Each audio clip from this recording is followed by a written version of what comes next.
আল্লাহ রাব্বুল আলামিন বলেন, হে নবী আপনি বলেন, কুলিল্লাহুম্মা মালিকাল মুলক, এই রাজত্বের ক্ষমতা, এই রাজত্বের মালিক আল্লাহ।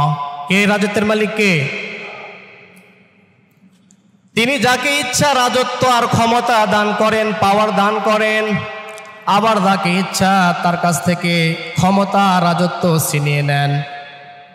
ওয়া তুইজ্জু মান তাশা, যাকে ইচ্ছা আল্লাহ সম্মান খ্যাতি যশ দান করেন। ওয়া তুযিল্লু মান তাশা, আবার যাকে ইচ্ছা তার কাছ থেকে ক্ষমতা ছিনিয়ে নিয়ে রব্বুল আলামিন অপমানিত করেন। সুবহানাল্লাহ বলেন। বিয়াদিকাল খায়র, আর সমস্ত কল্যাণের মালিক রব্বুল আলামিন, সমস্ত কল্যাণ সমস্ত ভালো সে আল্লাহর হাতে। ইন্নাকা আলা কুল্লি শাইইন কাদির, আর সমস্ত ক্ষমতার একমাত্র মালিক হলো রব্বুল আলামিন। সুবহানাল্লাহ বলেন। পৃথিবীতে কেউ স্থায়ী হয় না, হোক না সে ফেরাউন কিবা নমরুদ, কেউ ভবে চিরকাল রয় না। ঠিক কি না?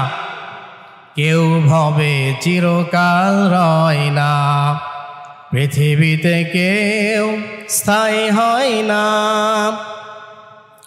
চলে যায় সব ছেড়ে যেতে হয়, মৃত্যু মানে না কোনো পরিচয়। সব রাজা মহারাজা আর মহাবীর, সব রাজা মহারাজা আর মহাবীর, কাউকে সে অবকাশ দেয় না, পৃথিবীতে কেউ স্থায়ী হয় না, হোক না সে ফেরাউন কিবা নমরুদ, কেউ ভবে চিরকাল রয় না। কথা বলেন ঠিক কিনা? পৃথিবীকে কি স্থায়ীভাবে কেউ থাকতে পেরেছে? ভবিষ্যতে পারবে? ক্ষমতা একমাত্র কার? আল্লাহর। তাই আসুন ক্ষমতার অপব্যবহার আমরা না করি। যারাই ক্ষমতার অপব্যবহার করবে, দুর্নীতি করবে, হত্যাযজ্ঞ চালাবে, তাদের পতন পৃথিবীতে আছে না নেই? প্রিয় উপস্থিতি, আমরা বিজয় অর্জন করেছি। এই বিজয়টাকে কিভাবে আপনারা উপভোগ করবেন, কিভাবে উদযাপন করবেন? হত্যাযজ্ঞ চালিয়ে, ভাঙচুর করে, অগ্নিসংযোগ করে, লুটপাট করে কিভাবে এটাকে আপনারা উদযাপন করবেন? মক্কা বিজয় হয় নাই? হয়েছিল। মক্কা বিজয়ের পর আল্লাহ রাব্বুল আলামিন বলেন, ইযা জাআ নাসরুল্লাহি ওয়াল ফাত, যখন দেখবে আল্লাহর সাহায্য এবং আসন্ন বিজয় উপনীত হবে। ওয়ারাআইতান নাসা ইয়াদখুলুনা ফি দীনিল্লাহি আফওয়াজা, হে নবী আপনি দেখবেন দলে দলে মানুষজন, লোকজন ইসলামের ছায়াতলে আশ্রয় নিবে। সুবহানাল্লাহ বলেন। ইসলামের যখন বিজয় হবে, আল্লাহর সাহায্য আসবে, তখন দলে দলে কোথায় যোগদান করবে? ইসলামের ছায়াতলে। প্রত্যেকটা বিজয় যখন অর্জন হয়, সমস্ত মানুষ দলবদ্ধ হয়ে আসে, ভাই আপনাদের পক্ষেই ছিলাম, বলে কিনা? আছে এরকম? আল্লাহ রাব্বুল আলামিন তার রাসূলকে বলছেন, ওয়ারাআইতান নাস, হে নবী আপনি মানুষদেরকে দেখবেন, সায়াদখুলুনা, ঢুকে পড়বে, ফি দীনিল্লাহ, আল্লাহর দ্বীনের মধ্যে, আফওয়াজা, দলে দলে। সুবহানাল্লাহ বলেন। দলে দলে যখন লোকজন ইসলামে ঢুকবে, তখন কি করবেন? বিজয় তো অর্জন হয়েছে, ঠিক কিনা? এই বিজয় অর্জন হলে কি করবেন? আল্লাহ তার রাসূলের মাধ্যমে জানাচ্ছেন, ফাসাব্বিহ বিহামদি রব্বিকা ওয়াস্তাগফির, আল্লাহর বরত্ব, আল্লাহর মাহাত্ম্য ঘোষণা করো, আল্লাহর প্রশংসা ঘোষণা করো, ওয়াস্তাগফির, এবং ক্ষমা প্রার্থী হও আল্লাহর কাছে। কার কাছে? আমরা কার কাছে ক্ষমা চাবো? ঢাক ঢোল পিটিয়ে আনন্দ উদযাপন করা যাবে না। হত্যাযজ্ঞ, ভাঙচুর, লুটপাট এই সমস্ত করে আনন্দ উদযাপন করা যাবে না, ঠিক কি না? তাহলে কিভাবে করব? আল্লাহর বরত্ব আর প্রশংসা করব কেন? এই বিজয় দিয়েছেন কে?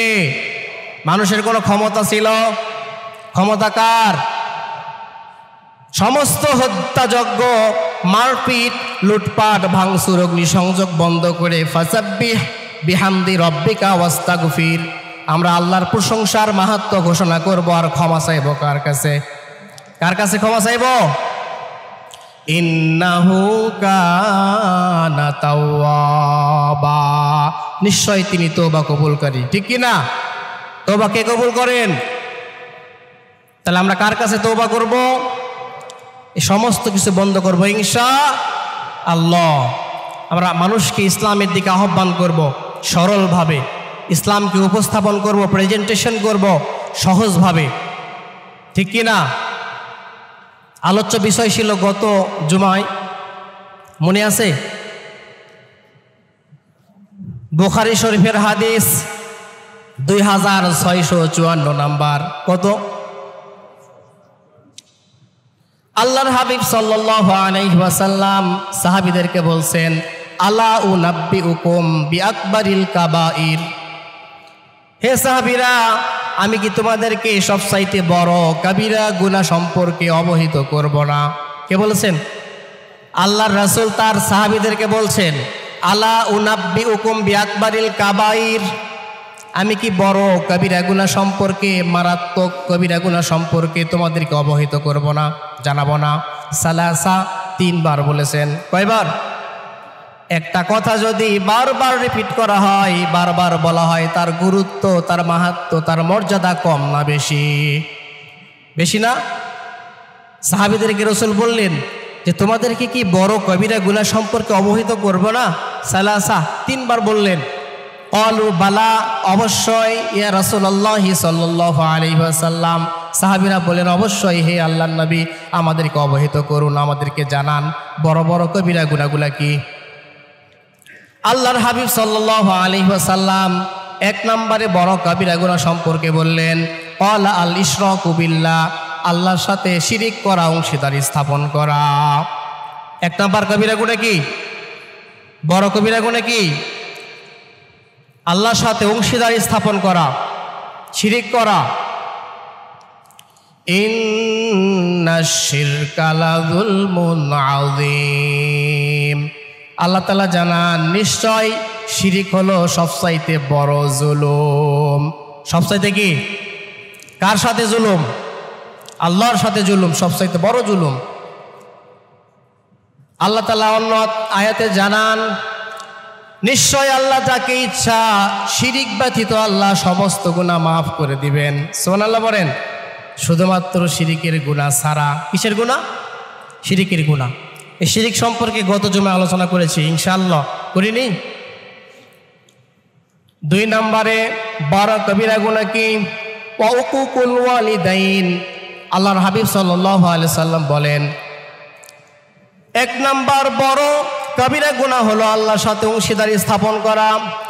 2 নম্বরে বড় কবিরা গুনাহ হলো ওয়াকুকুল ওয়ালিদাইন, পিতামাতার অবাধ্য হওয়া, তাদের সাথে অসৎ আচরণ করা। বড় কবিরা গুনাহ কি? পিতামাতার অবাধ্য হওয়া, পিতামাতার সাথে খারাপ আচরণ করা, যেমন তেমন আচরণ করা। আল্লাহ রাব্বুল আলামিন বলেন, ওয়াকাদা রাব্বুকা আল্লা তা'বুদু ইল্লা ইয়্যাহু ওয়া বিল ওয়ালিদাইনি ইহসানা। রব্বুল আলামিন নির্দেশ দিয়েছেন, আদেশ দিয়েছেন, আল্লাহ রব্বুল আলামিন ছাড়া অন্য কারো ইবাদত করা যাবে না, দাসত্ব করা যাবে না। তিনি ছাড়া কারো দাসত্ব করা যাবে না। ওয়া বিল ওয়ালিদাইনি ইহসানা, আর পিতামাতার সাথে সৎ আচরণ করতে হবে। কে বলেছেন? আল্লাহর ইবাদতের পরেই আল্লাহ হুকুম করলেন পিতামাতার সাথে সৎ আচরণ করার, ভালো ব্যবহার করার। ইম্মা ইয়াবলুগান্না ইনদাকাল কিবারা আহাদুহুমা আও কিলাহুমা ফালা তাকুল লাহুমা উফফিন ওয়ালা তানহারহুমা ওয়া কুল লাহুমা কাওলান কারীমা। তাদের সাথে ভালো আচরণ করতে হবে, ভালোভাবে কথা বলতে হবে। তাদের একজন অথবা দুইজন যদি আপনার জীবদ্দশায় বার্ধক্যে উপনীত হয়, বৃদ্ধ বয়স চলে আসে, তবে তাদের সাথে ভালো আচরণ করো, নরম ভাষায় কথা বলো, তাদের সাথে রুক্ষ ব্যবহার করো না, বিরক্তির ভাব নিয়ে শব্দটাও বলো না। কে বলেছেন? বিরক্তির ভাব নিয়ে শব্দটাও করা যাবে না। এত কুলাঙ্গার সন্তান পৃথিবীতে আছে, বাবা মার গায়ে হাত তোলে, আসে না নেই? অশ্লীল ভাষায়, খারাপ ভাষায় পিতামাতার সঙ্গে গালিগালাজ করে, এরকম কুলাঙ্গার সন্তান বাংলার জমিনে আছে না নেই? আছে, আমাদের এলাকায় আছে। বাবা মাকে গালি দেয়। ছেলে যখন বাজারের ব্যাগ নিয়ে বাজারে আসবে, প্রস্তুতি নিয়েছে, সন্তান ডাক দিয়ে বলে, বাবা আমি জুস খাবো, আমি আম খাবো, আমি কাঁঠাল খাবো। বিবি ডাক দিয়ে বলে, আমার নামে একটু রসমালাই নিয়ে আসো। ঠিক আছে, আনবো। 2 ধাপ দেওয়ার পরে বাবা মার ঘর থেকে মা নিম্ন আওয়াজে ডাক দিয়ে বলে, বাবা তুমি কি বাজারে যাচ্ছ? হ্যাঁ যাচ্ছি। আমার নামে 1 বিড়া পান নিয়ে আসো। বলে এরকম মা বলে, সঙ্গে সঙ্গে কুলাঙ্গার সন্তান ধমক দিয়ে বলে, তোমার কত পান খাওয়া লাগে? আছে না নেই? সন্তানরা জুস খাবে, কাঁঠাল খাবে, আম খাবে, সব নিব। স্ত্রী চুনো পাউডার, ফেস ওয়াশ সব কিছু নেবে, এনে দিব। রসমালাই, মিষ্টি খাবে, সব দিব। আর মা যখন পান সুপারির কথা বলে, বাবা মাজা টেনে ধরেছে, ব্যথা হচ্ছে, একটা ব্যথার বড়ি নিয়ে আসো। অত হাঁটাহাঁটি করো কেন? বসে থাকবো পারো না এক জায়গা? তোমার প্রতিদিন মাজার ব্যথা হয়? এরকম সন্তান আছে না নেই? আল্লাহ রাব্বুল আলামিন বলেছেন, উফফি ওয়ালা তানহারহুমা, রাগ নিয়ে রাগের বশবর্তী হয়ে বিরক্তি ভাব প্রকাশ করে এই শব্দটাও বলো না। কার নির্দেশ? আমরা রাগ হয়ে বলি না, ইস বলি কি না? আল্লাহ এটাও নিষেধ করেছেন। ওয়াকুল্লাহুমা কাওলান কারীমা, তাদের জন্য হৃদয়টাকে একবারে নরম করে দিতে হবে। সুবহানাল্লাহ বলেন। পিতামাতা এত কষ্ট করে আমাদেরকে ছোটবেলায় লালন পালন করেছে। 2 জন দম্পতি, স্বামী স্ত্রী মিলে আগে 5টা 10টা করে সন্তান হয়েছে, ঠিক কিনা? এই 2টা মানুষ মাথার ঘাম পায়ে ফেলে কঠোর পরিশ্রম করে 8টা 10টা সন্তান লালন পালন করেছেন, বড় করেছেন। ছোটবেলায় আমরা বাবা মাকে হাত ধরে টানাটানি করতাম। আমি বলতাম বাবাকে আমি নিব, আমার ভাই বা আমার বোন বলতো মাকে আমি নেব। এরকম টানাটানি করেননি আপনারা ছোটবেলায়? বাবা আমার, মা আমার। অথচ ওই সন্তানরাই যখন বড় হয়েছে, এই কুলাঙ্গার সন্তানরা বাবাকে ধাক্কা দিয়ে বলছে, তুমি ছোটরার মধ্যে খাও। মাকে বলতেছে, তুমি বিটির বাড়ি যাও, ঠিক না? বলে না? যে 2টা মানুষ 8টা 10টা সন্তানকে কঠোর পরিশ্রম করে লালন পালন করলো, নিজে না খেয়ে সন্তানদেরকে খাওয়ালো, নিজে নতুন পোশাক পরিধান না করে ঈদের সময় সন্তানদেরকে দিল, নিজে ছিঁড়া স্যান্ডেল পরে থাকে, সন্তানদেরকে নতুন স্যান্ডেল কিনে দেয়। এত কষ্ট করে লালন পালন করা বাবা মা যখন বার্ধক্যে উপনীত হয়, বৃদ্ধ বয়সে পৌঁছে, তখন এই 10টা সন্তান মিলে 2 জনকে খাবার দিতে পারে না, ঠিক কিনা? আছে, এরকম আছে। আপনিও বাবা হয়েছেন, আমিও বাবা হয়েছি, আমাদেরও সন্তান আছে। আল্লাহ যদি হায়াতে বেঁচে রাখে, আমরাও কিন্তু বার্ধক্যে যাব, ঠিক কিনা? আমরাও বৃদ্ধ হব না? আমরা যেইভাবে আমাদের পিতামাতার সাথে আচরণ করব, আমাদের সাথেও ঠিক হুবহু ওই রকম আচরণ হবে কি না? হবে না? আমাদের সাথে হবে। সবচাইতে হাদিস বেশি বর্ণনা করেছেন যে সাহাবী হযরতে আবু হুরায়রা রাদিয়াল্লাহু তাআলা আনহু। কোন সাহাবী? আবু হুরায়রা রাদিয়াল্লাহু তাআলা আনহুকে কোনো একটা কারণে তার মা আঘাত করেছে, মেরেছে। আবু হুরায়রা রাদিয়াল্লাহু তাআলা আনহু রাসূলুল্লাহর কাছে আসলেন, বললেন, হে আল্লাহর নবী, আমার একটা নালিশ আছে, একটা বিচার। বলে, কার বিরুদ্ধে? আমার মায়ের বিরুদ্ধে। আমার মা আমাকে মেরেছে। কে মেরেছে? আমার মা আমাকে মেরেছে, মায়ের বিরুদ্ধে আপনার কাছে একটা নালিশ দিব। আল্লাহর হাবিব সাল্লাল্লাহু আলাইহি সাল্লাম বলেন, আবু হুরায়রা, তোমার মা তোমাকে মেরেছে, এখানে আমার করার কিচ্ছু নেই। সুবহানাল্লাহ বলেন। মা মেরেছে, আমি কি করব? সন্তানকে তো মারতেই পারে মা, ঠিক কিনা? মায়ের দাম বেশি না কম? সবচাইতে বেশি অবহেলিত হয় মা। কে? মা।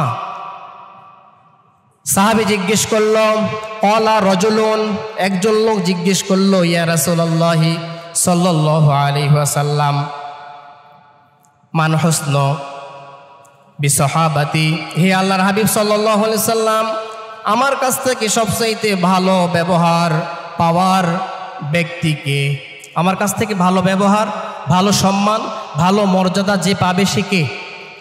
আল্লাহর হাবিব সাল্লাল্লাহু আলাইহি সাল্লাম বললেন, ক্বালা উম্মুকা, তোমার মা। কে? তোমার মা। সাহাবী আবার বলল, ক্বালা সুম্মা মান, তারপরে কে? আল্লাহর হাবিব বললেন, ক্বালা উম্মুকা, তোমার মা। সাহাবী আবার বললেন, সুম্মা মান। আল্লাহর হাবিব আবার বললেন, ক্বালা উম্মুকা, তোমার মা। কয়বার বলেছেন? কয়বার? মর্যাদা বেশি না কম? First division, second division, third division, তিনটাই মাকে দেওয়া হয়েছে। সুবহানাল্লাহ বলেন। তিনটা কাকে দেওয়া হয়েছে? তিনটাই মাকে দেওয়া হয়েছে। চতুর্থবারে সাহাবী জিজ্ঞেস করলো, ক্বালা সুম্মা মান, এরপরে কে? চতুর্থবারে আল্লাহর হাবিব সাল্লাল্লাহু আলাইহি সাল্লাম বলেন, ক্বালা আবুকা। সুবহানাল্লাহ বলেন। চতুর্থবারে কে? চতুর্থবারে বাবা। মুফাসসিরিনে কেরাম বলেছেন, সম্মান পাওয়ার দিক থেকে বাবা এগিয়ে, আর আদর যত্ন সেবা যত্ন পাওয়ার দিক থেকে মা এগিয়ে। সুবহানাল্লাহ বলেন। কে এগিয়ে? বাবারা বাজারে ঘাটে আসে, অনেক কিছু খায়, উঠা বসা করে, মা তো আসে না, ঠিক কি না? মা তো সব কিছু পায় না। এই জন্যই যাদের বাবা মা বেঁচে আছে, বৃদ্ধ হয়ে গেছে, তাদের জন্য বাজার থেকে ফেরার সময় একটু সন্দেশ, একটু মিষ্টি, মা যেটা পছন্দ করে সেটা একটু নিয়ে যাবেন ইনশাআল্লাহ। মা বেঁচে আছে কিছু মনে হচ্ছে না, মা যখন মারা যাবে গোটা পৃথিবী খুঁজবেন, মাকে আর পাবেন না। পাবেন নাকি? মাকে পাবেন? পাবেন না। একজন সন্তান তার মাকে জিজ্ঞেস করলো, মা আপনি কি খাবেন? আমি বাজারে যাচ্ছি। মা ডাক দিয়ে বলল, সন্তান আমার জন্য একটা কলা নিয়ে আসো। কি খাবে? কলা। সন্তান বলল, মা এত কিছু থাকতে শুধু কলা? হ্যাঁ বাবা, আমি কলাই খাবো। সন্তান বাজার থেকে রাত 9টা-10টার দিকে এসেছে, মাকে কলা দিচ্ছে, মানিকের কলা। মা বলতেছে, বাবারে এই কলা আমি সকালে নেব তোমার কাছ থেকে, এটা বিছানায় তোমার কাছে রাখো। কোথায় রাখো? এটা বিছানায় তুমি নিয়ে রাখো, সকালে তোমার কাছ থেকে নিয়ে খাবো এটা। সকাল হয়ে গেছে, মা ডাক দিয়ে বলে, সন্তান আমার কলা দাও। সন্তান কলা খুঁজে পায় না, বিছানায় নিয়ে ঘুমিয়েছে, পিঠের তলে পরে একবারে সেকা লেগেছে। কি হয়ে গেছে? বিছানায় থাকলে কলা থাকবে? ঘুমের অচেতনতায় পিঠের তলে পলে কলা একবারে চেকা হয়ে গেছে।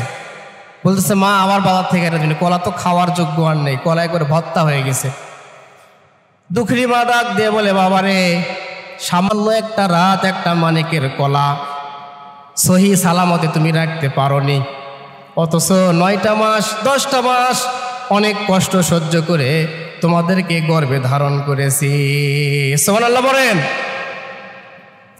ওয়াসাইনাল ইনসানা বিওয়ালিদাইহি ইহসানা হামালাতহু উম্মুহু ওয়াহনান আলা ওয়াহান। পিতামাতার সাথে সৎ ব্যবহার করো, আল্লাহর নির্দেশ। ওয়াহনান আলা ওয়াহান, কেননা মা তোমাকে কষ্টের পর কষ্ট সহ্য করে গর্ভে ধারণ করেছে। এরপর ভূমিষ্ঠ হওয়ার পর নিজের রক্ত পানি করা দুধ তোমাকে 24 মাস খাইয়েছে, ঠিক কিনা? মা কষ্ট কম করছে না বেশি? অনেক বেশি কষ্ট করছে। এই জন্য যাদের পিতামাতা বাড়িতে আছে, জীবিত আছে, তাদের খেদমত করে জান্নাত কামাই করেন, হাসিল করেন। হুমা নারুকা ওয়া হুমা জান্নাতুকা, তোমার পিতামাতা তোমার জন্য জান্নাত অথবা তোমার পিতামাতা তোমার জন্য জাহান্নাম। পিতামাতার সাথে খারাপ আচরণ করেছো, জাহান্নামে যেতে হবে, ঠিক কিনা? আল্লাহ রসুলের একজন সাহাবী মৃত্যু সজ্জায়, আরো বিশিষ্ট সাহাবীরা পার্শ্বে বসে তাকে কালেমা শেখাচ্ছে। কারণ আল্লাহর হাবিব বলেছেন, যার শেষ বাক্য লা ইলাহা ইল্লাল্লাহ হবে সে জান্নাতে প্রবেশ করবে। সুবহানাল্লাহ বলেন। সাহাবীকে শেখাচ্ছে লা ইলাহা ইল্লাল্লাহ পড়ো। সাহাবীর মুখে কালেমার ভিড়ে না, কালেমা কি হয় না, আসে না। রাসূলুল্লাহকে বলা হলো, ইয়া হাবিব আল্লাহ, এই সাহাবীর তো কালেমা মুখে ভিড়তেছে না, আসতেছে না। আল্লাহর হাবিব বুঝতে পারলেন নিশ্চয় সে তার মায়ের সাথে খারাপ ব্যবহার করেছে, দেখো তো তার মা জীবিত আছে কিনা। সাহাবীরা বলল জীবিত আছে। তার মার কাছ থেকে ক্ষমা নিয়ে আসতে বলো। কার কাছে? মার সাথে খারাপ আচরণ আছে তার মার কাছ থেকে ক্ষমা চেয়ে আসতে বলো, না হলে কালেমা মুখে আসবে না। মা যদি ক্ষমা না করে সে কোথায় যাবে? জাহান্নামে যাবে। মার কাছে গিয়ে বলা হলো আপনার সন্তান আপনার সাথে অবশ্যই খারাপ আচরণ করেছে, তার মুখে কালেমা আসতেছে না। আপনি যদি সন্তানকে মাফ না করেন আমরা জীবিত সন্তানকে কাঠের আগুন দিয়ে পুড়িয়ে ফেলব। জনম তো কিনেমা ডাক দে বলে, বাবারা আমার সন্তানকে পুরায়ও না, তোমরা যত দুঃখ দিক বেদনা দিক কষ্ট দিক আমি আমার সন্তানকে মাফ করে দিলাম। সুবহানাল্লাহ বলেন। মা মাফ করে দিয়েছে, সাহাবীর মুখে কালেমা ফিরে গেছে। সুবহানাল্লাহ বলেন। আমরা যারা বাবা মার কাছে খারাপ আচরণ করেছি তাদের কাছ থেকে সময় থাকতেই ক্ষমা চেয়ে নেব ইনশাআল্লাহ। যাদের বাড়িতে বৃদ্ধ বাবা মা আছে তাদের খেদমত করে জান্নাত হাসিল করবো ইনশাআল্লাহ। আল্লাহর হাবিব সাহাবীদেরকে বলেছেন তোমাদেরকে কি বড় কবিরা গুনাহ সম্পর্কে বলবো না? 1 নম্বর বড় কবিরা গুনাহ কি? ক্বালা আল ইশরাকু বিল্লাহ, আল্লাহর সাথে অংশীদারি স্থাপন করা। ওয়াকুকুল ওয়ালিদাইন, 2 নম্বর বড় কবিরা গুনাহ হলো পিতামাতার অবাধ্য হওয়া, তাদের সাথে খারাপ আচরণ করা। 3 নম্বর সবচাইতে বড় কবিরা গুনাহের মধ্যে 3 নম্বরে হলো ওয়া কতালান নাফস, অন্যায়ভাবে মানুষ হত্যা করা। কি করা? অন্যায়ভাবে কি করা? মানুষ হত্যা পৃথিবীতে আছে না নেই? বাংলাদেশে আছে, মানে হাজার হাজার মানুষকে হত্যা করা হয়েছে না হয়নি? হয়েছে। আল্লাহর হাবিব সাল্লাল্লাহু আলাইহি ওয়াসাল্লাম বলেন, কিতাবুল ফিতান, নুয়াইম বিন হাম্মাদ রহমতুল্লাহি আলাইহি তার লেখা। এই কিতাবুল ফিতানের মধ্যে কিয়ামতের আলামত সম্পর্কে আলোচনা আছে। কিসের আলোচনা? কিয়ামতের আলামত। আল্লাহ রাসূল সাল্লাল্লাহু আলাইহি ওয়াসাল্লাম বলেছেন শেষ জামানায় পুলিশের সংখ্যা প্রচুর বেড়ে যাবে। কিসের সংখ্যা? কিসের? সবাই বলেন কিসের সংখ্যা বাড়িছে না কমেছে? কিছুদিন আগে ছাত্র আন্দোলন, বৈষম্য বিরোধী, এই আন্দোলনে পুলিশের সংখ্যা বেশি না কম দেখেছেন? খালি বেশি। আল্লাহ রাসূল বলেছেন শেষ জামানায় পুলিশের সংখ্যা বহুগুণে বেড়ে যাবে। এই পুলিশের সকাল হবে আল্লাহর আযাবে, আর তাদের সন্ধ্যা হবে মানুষের অভিশাপে। কিসে? পুলিশের সংখ্যা প্রচুর বেড়ে যাবে, তাদের সকাল হবে, তারা সকাল করবে আল্লাহর গজবে, এবং তাদের সন্ধ্যা হবে মানুষের অভিশাপে। হয়েছে না হয়নি? দিনভর গুলি চালিয়ে হাজারো ছাত্র নিরীহ মানুষকে হত্যা করেছে না করেনি? ছোট শিশুদেরকে বারান্দায় ছাদের উপর খেলতেছে, হত্যা করেছে না করেনি? আবু সাইদের মতন বীরশ্রেষ্ঠকে এইভাবে হাত উত্তোলন করে দাঁড়িয়ে আছে, বুকে গুলি করে হত্যা করা হয়েছে। মুগ্ধর মতন যুবক ভাই, ট্যালেন্টফুল ছেলে, রাস্তায় পানি বিতরণ করছে, ভাই পানি লাগবে নাকি পানি। এই মুগ্ধর মাথার মধ্যে গুলি করে মগজটা রাস্তার মধ্যে ফেলেছে। কারা? এই পুলিশেরাই। আল্লাহ রাসূল এমনি বলেনি তাদের সকাল হবে আল্লাহর গজবে, তাদের সন্ধ্যা হবে মানুষের অভিশাপে, ঠিক কিনা? ফাকা আন্নামা কতালান নাসা জামিআ, সূরা মায়েদার 32 নম্বর আয়াত। আল্লাহ তাআলা জানিয়েছেন অন্যায়ভাবে যদি কেউ কাউকে হত্যা করলো, কতালান নাসা জামিআ, সে যেন পুরা মানব সমাজকেই হত্যা করলো। অন্যায়ভাবে যদি কেউ কাউকে হত্যা করে সে পুরা মানুষ সমাজকে হত্যা করলো। পৃথিবীতে কতগুলো মানুষ? প্রায় 850 কোটি মানুষ। কত? একজনকে অন্যায়ভাবে হত্যা করা মানে 850 কোটি মানুষকে হত্যা করা। ওয়ামান আহইয়াহা ফাকান্নামা আহইয়ান নাসা জামিআ। পরের অংশে তা আল্লাহ বলছেন এই অন্যায়ভাবে হত্যা করা থেকে যদি একজন মানুষকে কেউ বাঁচালো, সে যেন এই 850 কোটি মানুষকেই বাঁচিয়ে দিল। সুবহানাল্লাহ বলেন। আপনার বাঁচার পক্ষে না হত্যার পক্ষে? কার পক্ষে থাকবেন? বাঁচানোর পক্ষে থাকবেন তো ইনশাআল্লাহ। আয়না ঘরের খবর দেখেছেন? অধ্যাপক গোলাম আজম, শহীদ অধ্যাপক গোলাম আজমের ছেলে ব্রিগেডিয়ার জেনারেল 8-10 বছর থেকে আয়না ঘরে রেখেছে। কোথায়? আব্দুল্লাহিল আজমি। তার যে বর্ণনা শুনলে আত্মা কেঁপে যাবে, কলজা ফেটে যাবে। আব্দুল্লাহিল আজমি ভাই বর্ণনা করলেন সাংবাদিকের কাছে যে এই ৮-১০ বছর থেকে আল্লাহর এই আলো বাতাস তোকে দেখেনি। কি দেখেনি? এমনকি শয়তানেরা মসজিদ থেকে আজান হয়, আজানও শুনতে দেয়নি। এতদিন আমি আজান শুনিনি। তার হাতে একটা গামছা ছিল, দেখায় বলতেছে যে এই গামছা দিয়ে আমি আমার চোখের এত পানি মুছেছি এই ৮-১০ বছর থেকে, যে এই পানিগুলি যদি সংগ্রহ করা হতো একটা দিঘি তৈরি হয়ে যেত। সে বের হয়েছে, বলতেছে এখন থেকে 5 বছর আগে তার মা মারা গেছে, সেই খবরটা কোথাও দেওয়া হয়নি। সেই এখন বের হয়ে শুনতেছে 5 বছর আগে তার মা মারা গেছে। এই নিষ্ঠুরতার শেষ কোথায়? এই জন্যই কি 71 সালে শহীদরা তাদের বুকের তাজা রক্ত দিয়ে দেশটাকে স্বাধীন করেছিল। হাজারো মানুষকে গুম খুন করা হয়েছিল, আজকে তাদের কঙ্কাল দেখা যাচ্ছে, ঠিক কিনা? এ হত্যার বিচার কার কাছে দিলাম? পৃথিবীতে যারা জুলুম করবে তাদের বিচার এই পৃথিবীতেই করবেন আল্লাহ, ঠিক কিনা? তার বিচার শুরু হয়েছে না হয়নি? তাহলে 3 নম্বরে কবিরা গুনাহ কি? ওয়াকতালান নাস, অন্যায়ভাবে মানুষকে হত্যা করা। এতগুলি কথা আল্লাহর হাবিব বসে থেকে বলেছেন হেলান দিয়ে। কিভাবে? হেলান দিয়ে বলেছেন। ওয়াজালাসা ওয়াকানা মুত্তাকিয়ান ফাকালা। এবারে আল্লাহর রসুল এই 3টা কথা বলার পর, এই 3টা কবিরা গুনাহ বলার পর আল্লাহ রসুল হেলান দেয়া থেকে জেগে বসলেন। ওয়াজালাসা ওয়াকানা মুত্তাকিয়ান ফাকালা, তিনি হেলান দেওয়া থেকে জেগে বসলেন। বসে বলতেছেন আলা ওয়া কাউলুজ জুর, আলা ওয়া শাহাদাতুজ জুর, মিথ্যা সাক্ষ্য দেওয়া, মিথ্যা সাক্ষ্য দেওয়া, মিথ্যা সাক্ষ্য দেওয়া, মিথ্যা সাক্ষ্য দেওয়া, মিথ্যা সাক্ষ্য দেওয়া। আল্লাহ রসুল থামতেছেন না। সাহাবীরা এক পর্যায়ে মনে মনে বলতেছেন, ইস, আল্লাহর হাবিব যদি একটু থামতেন, তিনি যদি আর না বলতেন। তিনি বলতে আসেন, বলতে আসেন, বলতে আসেন, মিথ্যা সাক্ষ্য দেওয়া, মিথ্যা কথা বলা, মিথ্যা সাক্ষ্য দেওয়া। পূর্বের 3টা কবিরা গুনাহ আল্লাহ রসুল হেলান দিয়ে বলেছেন। এবারে তিনি সোজা হয়ে উঠে বসলেন আর বললেন মিথ্যা সাক্ষ্য দেওয়া, মিথ্যা সাক্ষ্য দেওয়া। মিথ্যা সাক্ষ্য বাংলার জমিনে আছে না নেই? বুখারী শরীফের 2654 নম্বর হাদিস। মিথ্যা সাক্ষ্য আছে না নেই? আছে। মানে এই মিথ্যা সাক্ষ্যর উপরে ভিত্তি করে ট্রাইব্যুনাল গঠন করে এই বাংলার জমিনে হাজারো বীর শ্রেষ্ঠদেরকে ফাঁসির কাস্টে ঝুলানো হয়েছে। 10 বছর, 12 বছর, 13 বছর জেলখানার কাস্টে বন্দী করা হয়েছে, না হয়নি? আপনার মিথ্যা সাক্ষ্য দেওয়ার ফলে যাদেরকে 8-10 বছর জেলের মধ্যে বন্দী করা হয়েছে, এদের জীবন থেকে তাদের স্ত্রীর অধিকার হারিয়েছে 10 বছর, না হারায়নি? আপনি স্ত্রী সহবাস করেননি, এই 10 বছর তিনি কি করছে? তার স্ত্রী কি করছে? তার যে ছোট ছোট সন্তান ছিল, পিতামাতার হক আদায় করতে পারেনি জেলখানায় থেকে, পেরেছে? আপনার মিথ্যা সাক্ষ্যের উপরে ভিত্তি করে যাদেরকে ফাঁসানো হয়েছে, সাজা দেওয়া হয়েছে, তাদের জীবন থেকে 8-10 বছর, 14 বছর, 13 বছর অতিবাহিত হয়েছে। এর জবাব কে দিবে?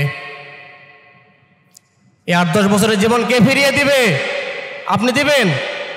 সামান্য একটা ডিম খেয়ে মিথ্যা সাক্ষ্য দেয়, 500 টাকার বিনিময়ে আদালতে কোর্টের কাঠগড়ায় দাঁড়িয়ে মিথ্যা সাক্ষ্য দেয়, আছে না নেই? আছে। আল্লাহর হাবিব 3টা বড় গুনার কথা বলেছেন হেলান দিয়ে। ওয়াজালাসা ওয়াকানা মুত্তাকিয়ান ফাকালা আলা ওয়া কাউলুজ জুর, আলা ওয়া শাহাদাতুজ জুর।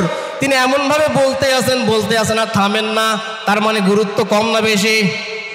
আল্লাহর হাবিব জানতেন যে শেষ জামানায় মিথ্যা সাক্ষ্য বেড়ে যাবে, এই জন্যই তিনি হেলান দেওয়া থেকে উঠে বসে একাধারে বলতে আসেন। সাহাবীরা বিরক্ত হয়ে বলছেন, ইস, আল্লাহ রসুল যদি একটু থামতেন। আল্লাহ রসুল যদি একটু কি করতেন? থামতেন। তাই জুলুম করা যাবে? আয-যুলমু যুলুমাতু ইয়াওমাল কিয়ামাহ, জুলুম কিয়ামতের দিন ভীষণ অন্ধকার হয়ে দেখা দেবে জালেমের সাথে। কেমন অন্ধকার? ঘনঘনে কালো অন্ধকার। হাসরের ময়দানে একটা কালো ঘনঘনে অন্ধকার উপত্যকা থাকবে, সেখানে মুমিনদেরকে আল্লাহ তাদের আমল অনুযায়ী নূর দিবেন, আলো দিবেন। ইয়াওমা তারাল মুমিনিনা ওয়াল মুমিনাতি ইয়াসআ নূরুহুম বাইনা আইদিহিম ওয়া বিআইমানিহিম বুশরাকুমুল ইয়াওমা জান্নাতুন তাজরি মিন তাহতিহাল আনহারু খালিদিনা ফিহা। সেই দিন হাসরের ময়দানে মুমিন নারী এবং পুরুষদেরকে দেখবেন তাদের সামনে ডান সাইডে আল্লাহর নূর ঘোরাফেরা করছে, ছুটাছুটি করছে। তাদেরকে সংবাদ দেওয়া হবে জান্নাতের, যার তলদেই দিয়ে নহর প্রবাহিত হবে। খালিদিনা ফিহা, সেখানে তারা চিরকালের জন্য অবস্থান করবে। যালিকা হুয়াল ফাউজুল আযীম, এটা তাদের জন্য মহা সফলতা। ইয়াওমা ইয়াকুলুল মুনাফিকুনা ওয়াল মুনাফিকাত, সেই দিন মুনাফিক নারী এবং পুরুষরা মুমিনদেরকে ডাক দিয়ে বলবে, ইমানদারকে ডাক দিয়ে বলবে, তোমরা দাঁড়াও, তোমাদের কাছ থেকে একটু আলো নেই, এ অন্ধকারে চলা যাচ্ছে না, একটু আলো দাও, সাহায্য নেই। তখন তারা বলবে ডাক দিয়ে, ইরজিউ, তোমরা পিছনে ফিরে যাও। পিছনে কি করো? বিসুরিল্লাহু বাব, পিছনে তারা নূর সন্ধান করো, আলো খোঁজো, দেখো পাও কিনা। এই মুনাফিকরা যখন পৃথক হবে, আল্লাহ মাঝখানে দেয়াল নির্মাণ করে দিবেন। বিসুরিল্লাহু বাব, দেয়ালের মাঝখানে একটা দরজাও থাকবে। বাতিনুহু ফিহির রহমা, এই দেয়ালের ভিতরের অংশ থাকবে আল্লাহর রহমত। কার রহমত? ওয়াযাহিরুহু মিন কিবালিহিল আযাব, আর এই দেয়ালের বাহিরের অংশে যে মুনাফিকরা অবস্থান করবে তাদের জন্য আল্লাহর আযাব থাকবে। নাউজুবিল্লাহ। আজকে জুলুম অত্যাচার করছেন, এই জুলুম অত্যাচার এমন ভয়াবহ অন্ধকার হয়ে দেখা দেবে, আপনি সামান্য আলোটুকুও পাবেন না, ঠিক কি না? তাই সময় আছে, এখনই তওবা করেন, যা করেছেন ক্ষমা চান। কার কাছে? ইন্নাহু কানা তাওয়াবা, নিশ্চয়ই তওবা কবুলকারী কে? যা করেছেন ক্ষমা চান, যা করেছেন পূর্বে ক্ষমা করবেন কে? আল্লাহ। আর নতুন করে যারা ক্ষমতা পাবেন বলে একটু বেশি উৎপাত করছেন, গণ্ডগোল, ফাসাদ, মারামারি, হাঙ্গামা, ভাঙচুর, অগ্নিসংযোগ, এই সমস্ত বন্ধ করেন। আল্লাহর হাবিবের শিক্ষা, বিজয় অর্জন করলে তাসবিহ পাঠ করতে হবে কার? আর তওবা করব কার কাছে? আল্লাহর কাছে। কারণ বিজয় অর্জন করতে তারাও মারা গেছে, আপনারাও মারা গেছেন, ঠিক কি না? এই জন্যই ভুল হয়েছে, ক্ষমা চাইব কার কাছে? আল্লাহ তাআলা আমাদের সমস্ত ভুল ত্রুটি মাফ করুন। কোরআন হাদিস দিয়ে জীবন, ব্যক্তি জীবন, রাষ্ট্রীয় জীবন, পারিবারিক জীবন গঠন তৌফিক দান করুন। সকলে বলে আল্লাহুম্মা আমিন। সুন্নত পড়ি।